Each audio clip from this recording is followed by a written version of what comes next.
Hola a todos, en la lección anterior comenzamos a aprender sobre el constructor de consultas de Laravel, el cual podemos acceder a través del FASADB, y acá podemos ver el espacio de nombre completo de esta clase.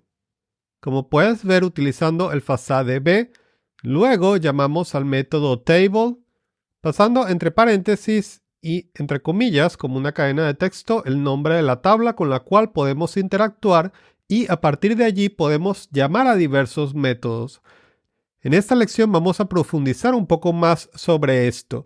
Utilizando Tinkerbell vamos a poder ejecutar nuestro código de forma interactiva, y acá una vez más quiero llamar al método table del FASADB pasando entre paréntesis el nombre de la tabla para que puedas ver en la parte derecha que el llamado a este método nos retorna una instancia de otra clase llamada Illuminate Database Query Builder.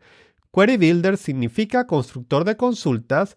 Quiere decir que a través de este objeto Query Builder vamos a construir las consultas SQL, y para ello tenemos muchos métodos disponibles.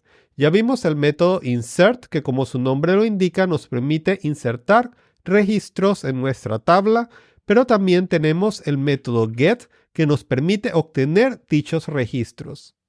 Este método get a su vez va a retornar otro objeto, en este caso Illuminate Support Collection, y las colecciones en Laravel es un tema muy interesante al cual de hecho le dediqué una serie completa. Pero por los momentos solo necesitas saber que esta colección se va a comportar como un arreglo. Por lo tanto, podemos utilizar un for each para recorrer esta colección de datos y listar cada una de estas notas, porque esta colección, como puedes ver acá, contiene a su vez un listado de notas, y acá podemos ver las notas que agregué al sistema utilizando los seeders de Laravel. Como puedes ver, tenemos más notas. Como te prometí al final de la lección anterior, agregué las notas faltantes y reejecuté el comando phpartisan migrate fresh --seed para cargar estas notas. Ok, como podemos ver acá, tenemos una colección de notas. Cada nota va a ser un objeto de la clase estándar de PHP que va a contener una propiedad por cada columna de la tabla en cuestión, en nuestro caso la tabla de notas. Pero ¿qué sucede, por ejemplo, si solamente queremos seleccionar las columnas ID y title? Lograr esto es muy sencillo. Vamos a encadenar el llamado al método select antes de llamar al método get. Y vamos a pasar un arreglo con el nombre de las columnas que queremos seleccionar. En nuestro caso, las columnas ID y título. Como podemos ver acá, obtenemos un resultado similar, pero en este caso solamente estamos seleccionando las columnas ID y title de nuestra tabla de notas. Muy bien, y de esta forma podemos construir diferentes consultas SQL utilizando esta interfaz fluida y orientada a objetos. Por ejemplo, imagina que además queremos obtener las notas en orden aleatorio. Laravel incluye un método llamado inRandomOrder que podemos una vez más encadenar antes del llamado al método get, y vamos a obtener nuestras notas en orden aleatorio, como puedes ver acá en la pantalla. Y vale la pena mencionar una vez más que antes de llamar al método get, vamos a obtener una instancia de Illuminate Database Query Builder. Una vez que llamemos al método get, vamos a obtener una instancia de Illuminate Support Collection.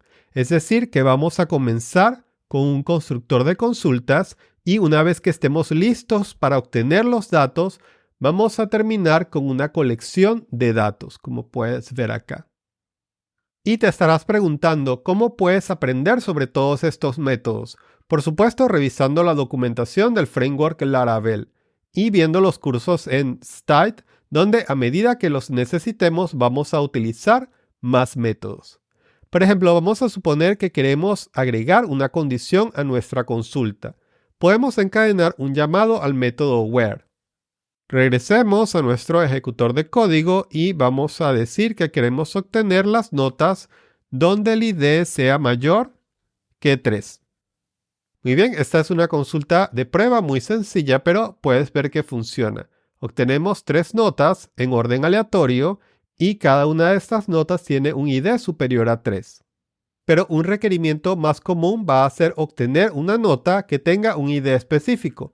Por ejemplo, vamos a obtener la nota que tiene el ID 3. En este caso, estamos obteniendo una colección que contiene un arreglo con una sola nota. Pero si nosotros queremos obtener una nota con un ID específico, quizás queramos obtener no una colección, sino un solo registro. Para ello, vamos a llamar al método first en vez del método get. Y como podemos ver, obtenemos un solo objeto con un solo registro. En este caso, con nuestra nota con el ID 3. Ya no tiene sentido llamar al método inRandomOrder porque estamos obteniendo un solo registro. Y también vamos a agregar acá que queremos seleccionar el contenido de nuestra nota. Y una ventaja del framework Laravel es que incluye muchos helpers y accesos directos para tareas comunes. Por ejemplo, si en nuestro condicional nosotros queremos utilizar el signo de igualdad, podemos excluirlo, puesto que es el operador por defecto. Así que nosotros podemos decir simplemente where id es igual a 3, de esta manera. Ok, vamos a ejecutar el código y podemos ver que tenemos el mismo resultado de antes. Pero encontrar un registro por su llave primaria es también una tarea muy común. Así que Laravel nos brinda el método find, que podemos utilizar en reemplazo o en vez de where y first. Ok, en vez de llamar a estos dos métodos, vamos a llamar únicamente el método find y obtenemos el mismo resultado de antes. Ahora, ¿qué sucede si intentamos obtener una nota que no existe? Como podemos ver, el constructor de consultas nos devuelve null. Muy bien, y esta ha sido una pequeña introducción al constructor de consultas de Laravel. En la lección siguiente vamos a combinar este conocimiento con lo que hemos aprendido sobre Blade para obtener las notas de nuestra base de datos y mostrarlas en nuestra plantilla para que podamos finalmente verlas en el navegador.